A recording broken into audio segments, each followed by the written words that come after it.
다섯 번째 질문을 드리겠습니다. 제가 기억하기로는 후보님께서는 거의 우리나라에서 제법 젊은 나이에 국립대 총장을 역임하신 것으로 알고 있습니다. 그리고 총장직을 맡으시는 동안에 기존 대학 운영 체계나 학생들을 위한 노력, 개선 이런 부분을 많이 하신 걸로 들었습니다. 어떤 노력이 있으셨는지, 그리고 그런 부분 속에서 에피소드 한두 가지 정도만 들려주셨으면 하는데. 예, 제가 창원대학교의 총장을 한 게 51살이었던 것 같아요. 당시에 그런 대학 경영을 생각하게 됐던 것은 앞에 총장님도 다 잘 하셨지만 하여튼 제 마음에 들지는 않더라고요. 야, 이렇게 좋은 인프라에서 이밖에 되지 않는가? 라는 생각이 들어서 총장을 해서 당선에 대해서 하게 되었는데, 당선돼서 가장 그 당시에 교육 정책에서 가장 중요하게 생각한 것이 학교 평가입니다. 그 평가에서 가장 그 점수가 높은 것이 취업률이에요. 학생들 취업률을 높이기 위해서 어떻게 할 것인가. 그래서 제가 생각했던 것이 찾아가는 총장, 기업으로 찾아가자. 그래서 그 당시는 통합시가 되기 전이었기 때문에 그 당시 제가 기억하기로 한 1600여 개의 기업이 창원에 있었습니다. 그래서 그 기업들을 찾아가면서 학생들의 전체의 자기가 가지고 있는 이력서를 들고 기업을 찾아가서 사람을 데려다 쓰십시오 라고 찾아가면 나는 무슨 과가 필요합니다 라고 사장님들이 말씀을 하세요. 그럼 그 입맞춤에 맞춰서 그에 대한 자료를 드립니다. 그럼 지역보도실에 직원과 같이 가서 하다 보니까 나 이런 사람 쓸래요. 면접을 오세요. 그래서 취업을 하게 된 즉석을 하게 되기도 하고, 그걸 하다 보니까 어떤 플러스 효과가 왔냐면 창원대학 총장이 이 조그만 우리 중소기업이 찾아와 굉장히 고마워하시더라고요. 그러면서 창원대학교에다가 발전 기금을 내시더라고요. 생각지도 않는 플러스 효과가 있었죠. 그리고 역대 제가 5대 총장했는데 4대 총장, 역대 총장 누구도 하지 못했던 정말 상당한 금액을 내가 발전기금을 모았습니다. 그걸 모은 것은 학생들 주로 장학금으로 썼던 것이고, 그 당시에 우리나라 경제가 어려워서 교육부에서 등록금을 인상을 못 하겠어요. 그래서 등록금을 거의 첫 해는 빼고는 거의 다 동결을 하면서 그 돈 가지고 학생들 장학금을 줘서 공부를 하면 유도를 시켰고, 또 하나는 외국 유수대학들을 유치해서 우리 창원을 좀 바꿔봐야 되겠다. 그래서 저는 생각이 뭐냐면 경쟁을 해야 성장을 한다. 그래서 교육부에서 경쟁할 수 있는 길이 뭘까?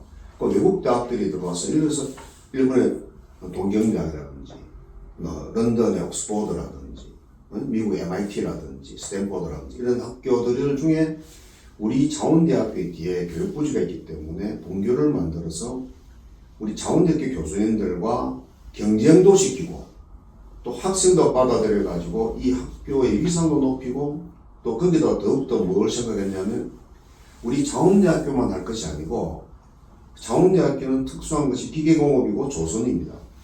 그래서 이쪽으로 하고, 예를 들어 안동대학 같은 경우는 선비의 도시이기 때문에 문과 쪽으로 또 필요한 것. 그리고 이제 부산 쪽이나 목포는 해양 쪽이기 때문에 해양 조선학과를 중심으로 할 수 있는 그런 부분. 그래서 우리 창원대학교가 먼저 선점을 하면 과연 각 대학들이 따르지 않을까라는 제가 생각을 참 많이 했었어요. 그래서 제가 직접 그 대학 외국대학도 방문해보고 하니까 선뜻 웬만한 대학들 다 한국에 오고 싶어요. 다만 창원대학교는 국립대학교이기 때문에 등록금이 저렴합니다. 그런데 이 학생들을 모집할 때 사립대학교를 등록금을 받으면 오겠다는 거예요. 그래서 제가 이 정도 같으면은 웬만한 부분을 전부 다 그러면 외국 유수대학에서 오는 예를 들어 MIT라면 MIT에 분교가 있으면 거기 보내지 왜 그 소리 있는 대학을 보내겠느냐. 그래서 제가 노력을 했는데 우리나라 교육법에 외국 대학이 한국에 있는 아무 곳이나 유치를 할 수가 없어요. 경제자유구역 전체하고는. 그래서 그것이 제가 실패로 돌아갔던.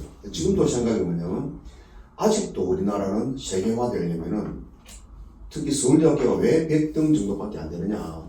유수한 학교면서도 불구하고 안 되는 이유는 세계화가 안 돼서요.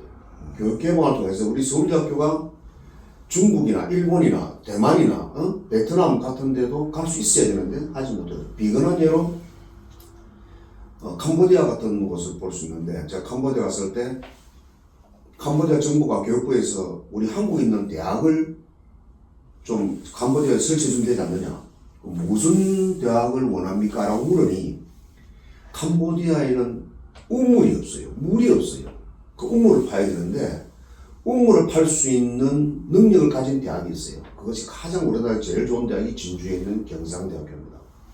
진주 경상대학교의 분교를 땅도 다 건물도 지어줄 테니까 학교만 여기다가 와주고 교수님들 와주면 좋겠다. 그럼에도 불구하고 경상이고 그게 분교를 지을 수가 없습니다. 이 우리나라 교육법상 그렇습니다. 그래서 이게 폐쇄가 되어 있어가지고 어떻게 나라 경쟁력이 있겠는가, 교육 경쟁력이. 저는 그래서 그것을 풀어야만, 교육 개방을 해야만 나라가 살 수 있다. 그 중에서 차원이 살 수 있는 길은 먼저 차원대학부터 바꿔야 되겠다. 라는 생각을 했는데 결국 하지는 못했습니다. 말씀을 듣다 보면 어떤 행동하는 지성, 그리고 학생들에 대한 애정, 그런 것들을 알 수 있는 에피소드이기도 합니다. 잘 몰랐었는데 정말 감사합니다.